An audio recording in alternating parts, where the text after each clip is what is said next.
Siempre su tiempo a cada vez más difícil, el doctor Lorenzo Meyer por sus ocupaciones.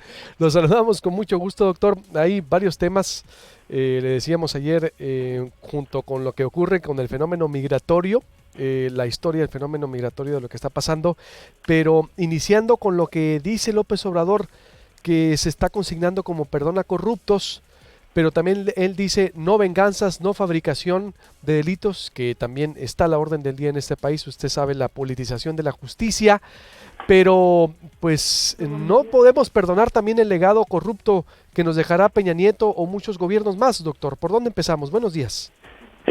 Buenos días. ¿Por dónde empezamos? ¿Quién sabe por dónde debemos empezar? Es verdad que suena bastante triste esta idea de que, bueno, si se tuvo la suerte de ser corrupto antes del 1 de diciembre y que no le caigan a uno, pues ya la libró. Como básicamente el grueso de los delincuentes en México. Si se fija uno en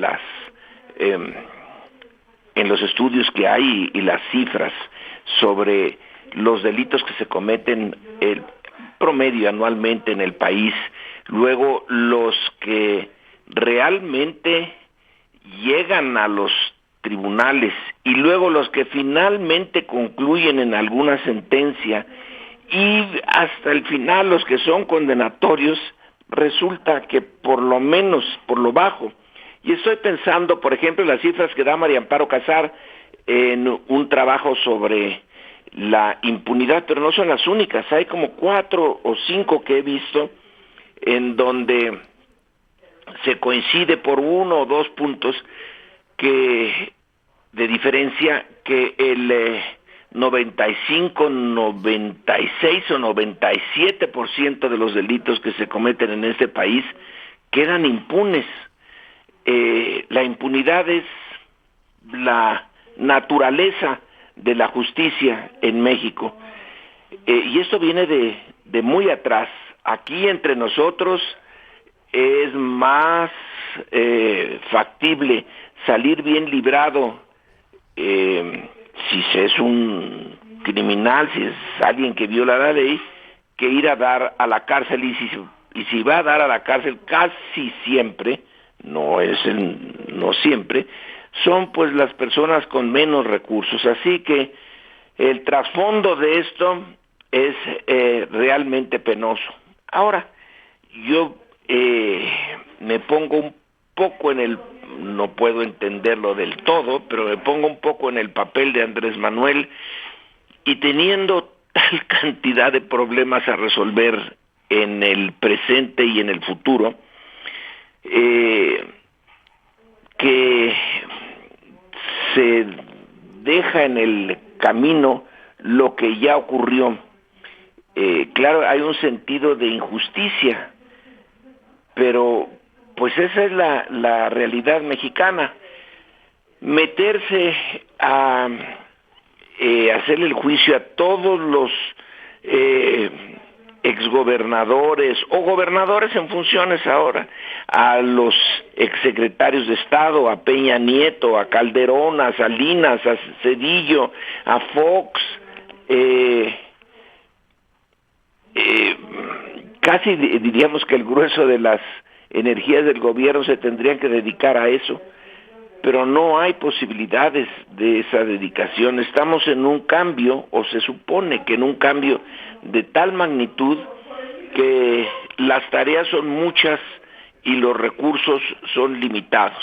Eso es lo que yo entiendo que movió a Andrés Manuel, pero realmente no hay solución ideal para este asunto. La promesa es que de aquí en adelante al que le caigan, pues ya le cayó el chagüisle, porque no va a dejarlo ir impune. Espero que eso sea la realidad.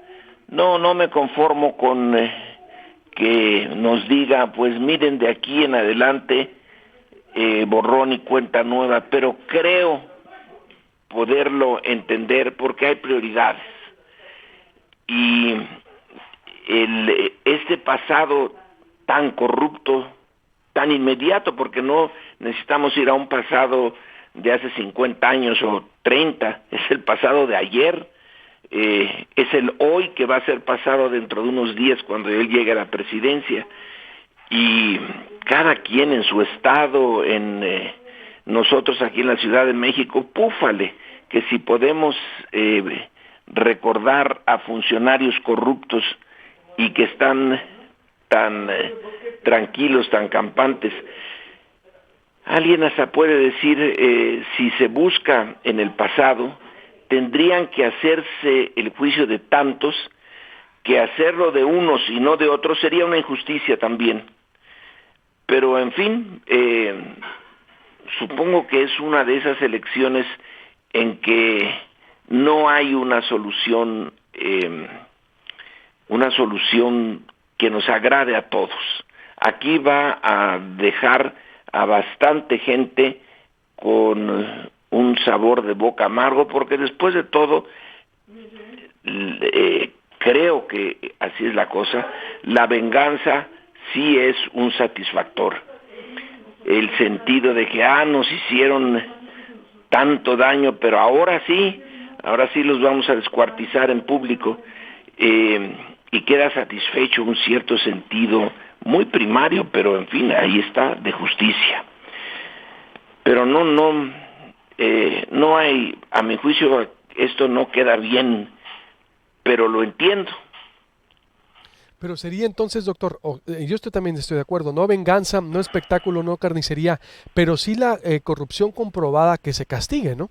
Es decir, lo comprobado, doctor, de los que dejan y de los que vienen, obvio, ¿no cree usted? Pues sería ideal, es decir. Sería ideal, bueno, por ejemplo, a los Duarte, pues eso sí ya no se les puede dejar en paz, pero a Peña, vamos a ir con Peña, porque eso es lo interesante, él es el que simboliza la corrupción de hoy de una manera más clara. Bueno, lo único que sí quedó ya bien visto es lo de la Casa Blanca. El hecho de que ya no sea suya la Casa Blanca, de todas maneras, allí hubo una parte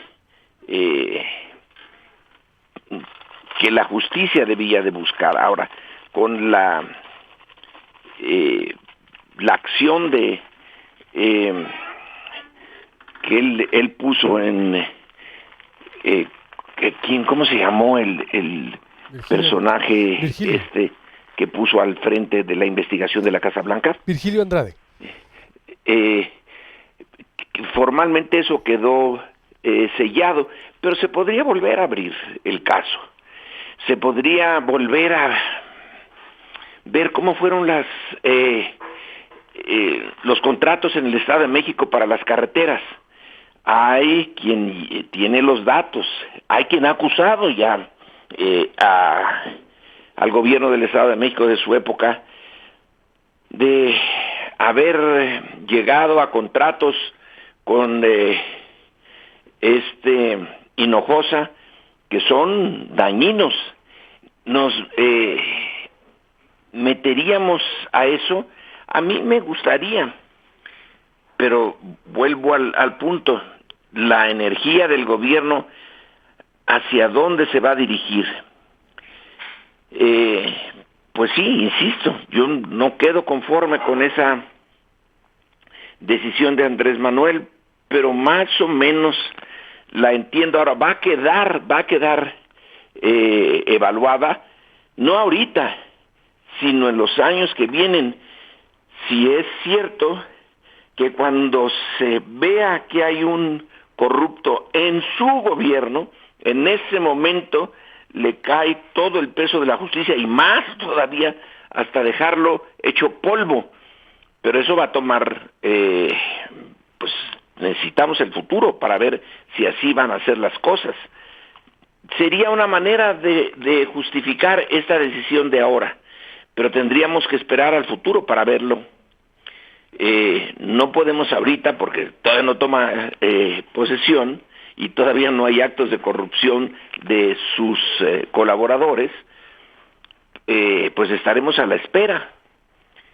Si no se cumple con lo que dijo, bueno, la decepción es doble, porque no se hizo justicia con el pasado, los peces gordos de los que habló Fox, que nunca pescó. Por lo menos en este caso, Andrés Manuel se cura en salud. Realmente nos está diciendo, yo no voy a ser como Fox, yo no voy a ser hablador y luego no cumplir. Desde ahorita les digo que mi proyecto es el de la amnistía, el del perdón. Bueno, frente a esa afirmación tan rotunda, que en otros países donde la política estuviera siguiendo los cauces normales, sería impensable. Uno no podría pensar en Suecia, donde se diga, oiga, ya cambiamos de primer ministro, fíjese que lo que pasó antes, pues ya lo olvidamos.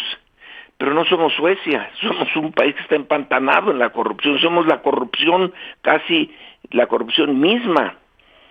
Es tal la cantidad de cosas corruptas que es eso, un pantano. Y un pantano pues que no permite a quien se mete en ese pantano avanzar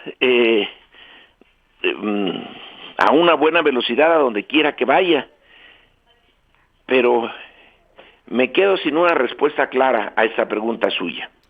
Y lo de la Guardia, bueno, me queda claro entonces que, la energía del gobierno no se puede concentrar, no le alcanzaría, pero sí que lo que se compruebe, pues tendría que actuar, doctor. Solo así se podría más o menos aceptar lo que acaba de decir Andrés. Uh-huh. Si en eso falla, la falla será doble, porque fallará en el castigo a los suyos y en el castigo a los de antaño. Será una falla al cuadrado. Esa es la apuesta que se echa encima Andrés Manuel. Sí, porque si no sería una falla exactamente, doctor. Lo de la Guardia Nacional, ¿cómo está viendo todo este debate en torno al ejército, doctor? Que también usted es en parte, supongo yo que todos los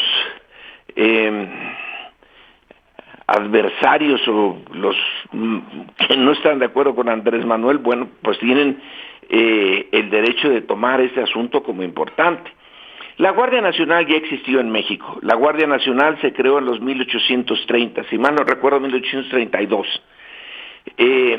La idea era la existencia de ciudadanos soldados, es decir, alguien que era comerciante, artesano o jornalero. Todos tenían que entrar a la lista de la Guardia Nacional. El que tenía dinero, era legal esto, no era ilegal, el que tenía dinero podía decir, yo quiero que me exenten del servicio en la Guardia Nacional y pago. Con ese pago se suponía, espero que así haya sido, pero tengo mis dudas, el dinero que recibía la institución encargada de la Guardia, lo usaba para pagar a la Guardia. La Guardia era una organización que dependía de los gobernadores de los estados, no dependía de la federación. Se les medio entrenaba durante un tiempo y cuando era necesario, solo cuando era necesario, se les llamaba al servicio. En algunos casos ellos mismos tenían que llevar sus armas y sus caballos, en otros se les daban, dependiendo de cada estado. Mientras estaban en el servicio se les pagaba, pero no se les pagaba a todos, se les pagaba a los que realmente pues dependían de su salario para vivir. Si uno es un jornalero, pues el que lo quiten de su trabajo y lo manden a la Guardia Nacional era perder el sustento. Pero si uno era un comerciante más o menos rico, pues no le pasaba nada. Obviamente aquí los jefes oficiales eran electos, no eran profesionales, y ahí la llevó la Guardia Nacional hasta 1847, que es cuando la guerra con Estados Unidos, que entonces el control se le quita a los estados. Pero entonces ahí está el primer punto. La Guardia Nacional era la fuerza militar de los estados y era paralela al ejército. Luego ya se quedó controlada por el ejército, y cuando llega Porfirio Díaz la disuelve. Ya no va a haber más Guardia Nacional, en buena medida porque iba en contra de su interés de centralizar el poder.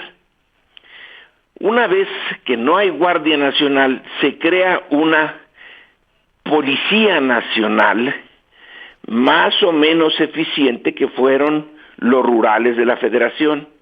Ya no era la Guardia Nacional estaba creada para la defensa, para la seguridad de la región, del municipio, del estado, y solo en condiciones muy especiales la seguridad nacional y la defensa de la nación. Eso era del ejército. Se politizó también eso, pues no podía ser de otra manera. En un país donde no había casi Estado, donde no había casi instituciones, pues la Guardia Nacional era la fuerza de los gobernadores, que competía con la fuerza del gobierno federal. Por eso la acabaron. Entonces vino la policía profesional para las zonas rurales. México era básicamente rural, así que era para el corazón de México, los rurales de la Federación, que tuvieron muy mala fama, pero porque así lo quería su jefe. Ellos dependían de Gobernación, no de la Secretaría de la Guerra, de Gobernación. Estaban militarizados, tenían exactamente los mismos grados que en el ejército, y cuando uno ve las fotografías de cómo desfilaban en el 16 de septiembre, pues desfilaban por escuadrones, se les veía realmente mejor montados y mejor armados que el ejército. Eran más fuertes que el ejército, porque eran voluntarios, a diferencia de la Guardia Nacional, que era obligatorio para ser ciudadano, para tener los derechos del ciudadano, pues había que entrarle a la Guardia. Luego ya no. Y luego vino la Revolución. Hay que recordar que el último episodio de los rurales defendieron a Madero. Fueron objeto de una traición de Victoriano Huerta, porque en la decena trágica mandó a los cuerpos de rurales disponibles en la Ciudad de México, pero antes le avisó a Félix Díaz por dónde iban a pasar, y entonces los diezmaron. Así que los rurales actuaron conforme sus jefes les ordenaron. Si eran brutales y represores, era porque sus jefes así lo querían. Si eran leales al presidente cuando el ejército ya se estaba volteando, es porque así se los ordenaron y así lo actuaron. Luego se quedó México con una policía básicamente local y poco entrenada. La seguridad del campo, la seguridad contra lo que quedaba de bandidaje después de la revolución, la llevó el ejército. La rebelión de los cristeros, pues la llevó el ejército. Y luego entró México me parece, en un periodo de relativa estabilidad que creíamos que ya sería eterna. Y vino el 68, la defensa del sistema autoritario, y el ejército volvió a entrar, la guerra sucia, y luego que aparece el narcotráfico, y otra vez el ejército, porque la policía no sirve para eso. Bueno, y estamos en una especie de guerra civil ahora. Se dice, son 250,000 muertos de asesinatos dolosos en los últimos 2 sexenios. wow, pues es una cifra enorme. En el único cálculo que he visto y que proviene de la Sedena, creo que es de 2000, 2000, ya no sé si 2012 o 2014, por ahí se reportaba en promedio un incidente diario entre el ejército y el crimen organizado. Bueno, la cosa sí es, ya lo sabemos todos, ustedes mejor que nosotros aquí en la Ciudad de México, es una brutalidad esa guerra. El ejército está ahí, la policía está rebasada, el ejército mismo está rebasado. Entonces la creación de esta cosa ambigua, porque fue ambigua desde el principio, una fuerza paralela al ejército, militarizada,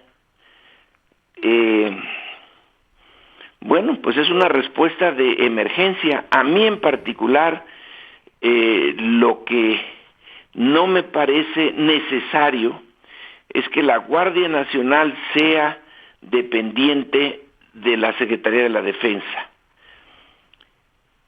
Habiendo una Secretaría de Seguridad, sería mejor que quedara en la Secretaría de Seguridad, pero como esa Secretaría está nueva y la Secretaría de la Defensa lleva ya sus buenos años,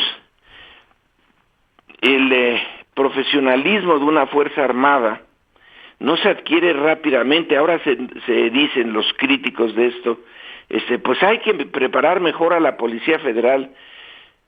Yo creo que todas las policías están más allá de la posibilidad de repararse.